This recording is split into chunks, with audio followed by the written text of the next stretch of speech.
नमस्कार, YouTube channel सच का आईना में एक बार फिर आप तमाम दर्शकों का स्वागत है। दोस्तों, आपको हम भूगोल विषय से संबंधित जानकारी लेकर के आए हैं कि आज के युवा वर्ग जो है, युवा पीढ़ी भूगोल पढ़ करके कौन सा रोजगार प्राप्त कर सकता है। क्योंकि आज के युवा वर्ग जो है विषय को लेकर काफ़ी चिंतित होते हैं कि हमें आर्ट्स लेना है या साइंस लेना है, और साइंस लेना है तो साइंस में हमको कौन सा सब्जेक्ट पढ़ना है, या आर्ट्स लेना है तो आर्ट्स में हमको कौन सा सब्जेक्ट पढ़ना है। दोस्तों, सभी विषय की अलग अलग महत्ता है।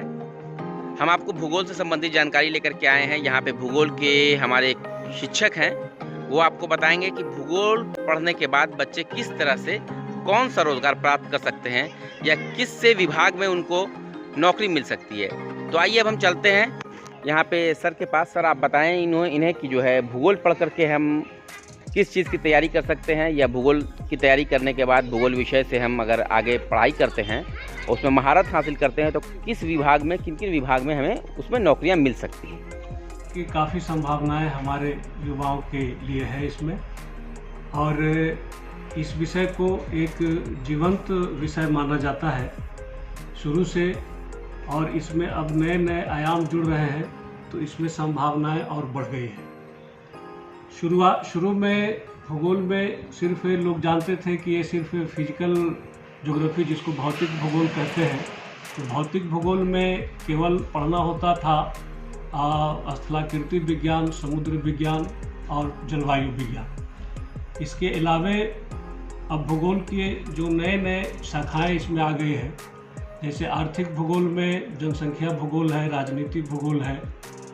उसके अलावे विश्व में गरीबी का वितरण, विश्व में बीमारियों का वितरण, ये सब चीज़ें, नई नई चीज़ें ज्योग्राफी में, भूगोल में अब आ रही हैं, जिससे युवाओं के लिए संभावनाएं इसमें बढ़ गई है। मैं इसको थोड़ा सा बेस लेकर के आधार से चलूँगा कि भूगोल विषय जो है एक ऐसा विषय है जो कमीशन, आईएएस और बीपीएससी की तैयारी करने वाले स्टूडेंट के लिए बहुत ही रुचिकर विषय रहा है शुरू से ही, और इसमें काफ़ी अंक भी आते थे और आते हैं।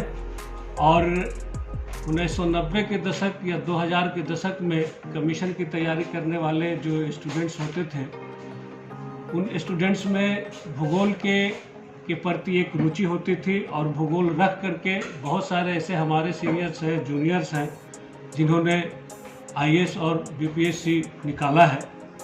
लेकिन उसके साथ साथ अगर इधर कामयाबी नहीं मिलती है, तो फिर बहुत सारे ऑप्शंस खुले हुए हैं विद्यार्थियों के लिए। एक तो सबसे पहले है टीचिंग लाइन, जैसे हाई स्कूल में भूगोल की पढ़ाई, इंटर में भूगोल की पढ़ाई, ग्रेजुएशन में भूगोल की पढ़ाई। तो अगर आप बीएड करते हैं, भूगोल से ऑनर्स है, या भूगोल आपका सब्सिडरी विषय भी रहा है, तो शिक्षक बनने के लिए एक बेहतरीन अवसर प्रदान करता है। और अगर हायर एजुकेशन में जाते हैं तो लोग पीएचडी वगैरह करके भी कॉलेज में, यूनिवर्सिटी में जाते हैं। ये तो शिक्षण की बात हो गई। अब नए आयाम जिसमें एक हम लोग पढ़ते हैं प्रायोगिक भूगोल। प्रायोगिक भूगोल में बहुत सारी चीज़ें ऐसी हैं जो हमारे युवाओं को अवसर प्रदान करता है। एक है प्रोजेक्शन। प्रोजेक्शन के अंतर्गत मैप बनाने की जो कला होती है, विश्व का, देश का, राज्य का, वो कला प्रोजेक्शन के माध्यम से भूगोल के बच्चों में आता है, जो वो मैप बनाना जानता है, स्केल पर भी और क्षेत्रफल के आधार पर भी। तो एक कला है जिससे उसको रोजगार मिल सकता है। उसके बाद सर्वे का काम होता है। इसमें बहुत सारे सर्वेक्षण के बारे में भूगोल में पढ़ना है, सिखाया जाता है बच्चों को, जैसे चेन एंड टेप सर्वे है, डम्पी लेवल है, प्रिज्मेटिक कंपास सर्वे है। ये सब चीज़ें सर्वे करने के लिए सिखाया जाता है। तो आज के दिन में सर्वे का भी एक महत्व है।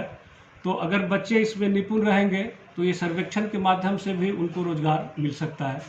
उसके बाद नए आयाम है ज्योग्राफिकल इंफॉर्मेशन सिस्टम, जिसमें कंप्यूटर से आपको मौसम के बारे में, समुद्र के बारे में या स्थलाकृति के बारे में जानकारी प्रदान की जाती है।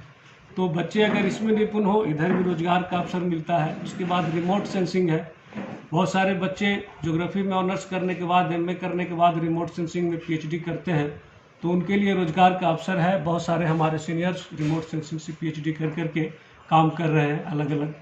उसके बाद एक इसमें आयाम है स्टैटिक्स, सांख्यिकी भी पढ़ाया जाता है इसमें, मीन, मीडियन, मोड, कोएफिशिएंट वगैरह ये पढ़ाया जाता है इसमें। तो ये एक डाटा संकलन होता है इसमें। तो आज के दिन में डाटा संकलन का महत्व बढ़ गया है, हर क्षेत्र में डाटा संकलित किया जा रहा है।